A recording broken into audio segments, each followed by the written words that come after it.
Hello, church family. This is Pastor Lenski bringing you an unscheduled devotional for this week. So, as some of you might know, we were not able to gather tonight given some circumstances at our space, at our building. But thankfully, church is more than a building and a location, though we're blessed and we're thankful that nobody was hurt and that everything's fine there. Us not being able to meet does not mean that God is not with us or may not have something to share with us still. So, as we were preparing and thinking about how to navigate, we were thinking about what could be something we could share, and there was a psalm that came to mind that God had given me, or I've been studying and reading through and meditating on this week, that I felt then would be good to share for us to possibly then meditate on, pray over, and consider as we don't gather tonight. So in Psalm 142, you read the following, and bear with me. I cry aloud to the Lord. I lift my voice to the Lord for mercy. I pour out before him any complaint. Before him I tell my trouble. When my spirit grows faint within me, it is you who watch over my way. In the path where I walk, people have hidden a snare for me.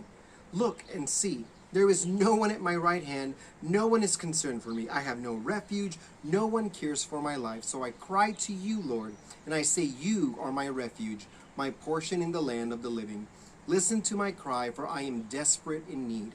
Rescue me from those who pursue me, for they are too strong for me. Set me free from my prison, that I may praise your name. Then the righteous will gather about me because of your goodness to me. All right, so a few things as I was reading that and kind of contemplating where the week has gone and where we are tonight.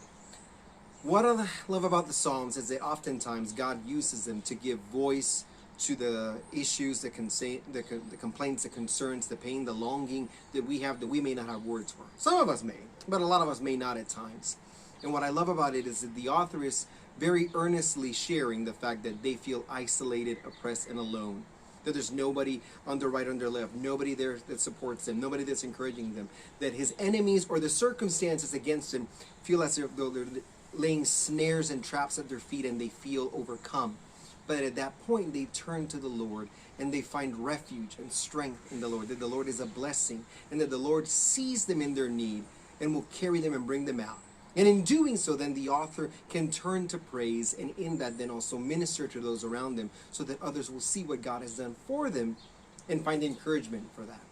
So what is something that we can take from this? Well, very much on the surface, as we consider the fact that we couldn't gather today because of circumstances outside of our control, and that makes it hard. And I've already spoken to some of the people in our church, and looking forward to gathering, looking forward to worshiping together, and not having that and saying, I've had such a tough week, or we all feel moments of that struggle, of that feeling ensnared, or feeling like there's no help or no hope, that we're feeling overcome.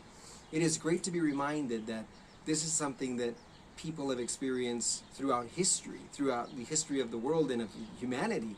And while that may not give us comfort in the moment, it's good to remember that we are not alone in this, and that into that reality, God speaks. He hears us. He sees us in that. And when we feel like there's nobody on our left, nobody on our right, there's traps are set for around us, and our enemy is encroaching on us, God sees us. He is a refuge. He is a place of safety, of comfort, of his strength in those circumstances. We can turn to him, and he will turn our mourning into gladness, and others will see it and will be blessed by it as well. So my encouragement for all of us tonight and throughout the week would be this. While we cannot gather together and worship together, let us take some time today and reflect on the hardships and the troubles that we are facing, on the hardships and troubles that our family and friends from church and others are facing. And let us go to the Lord. Let us cry out to the Lord for help and for refuge. Let us pray over those that are in pain and in need. Let us pray over our own struggles and cry out to the Lord and be reminded of the refuge he is in us. And as he reminds us of what he has done, as we are encouraged by what he is doing, and as we consider the things that he promises to do, let us turn that to praise. I don't know what that looks like for you, listening to worship music, just audibly praising, internally worshiping God, whatever it may be. But let us pray and let us worship God and recognize that though we may not gather, though plans change, though difficulty arises, God is still faithful. He is still true.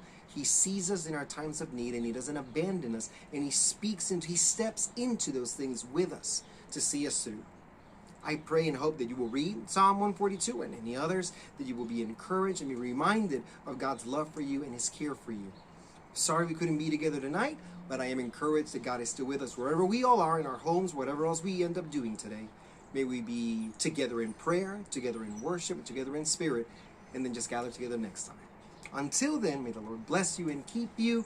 We miss you guys. We love you. And we'll see you then. Have a good one.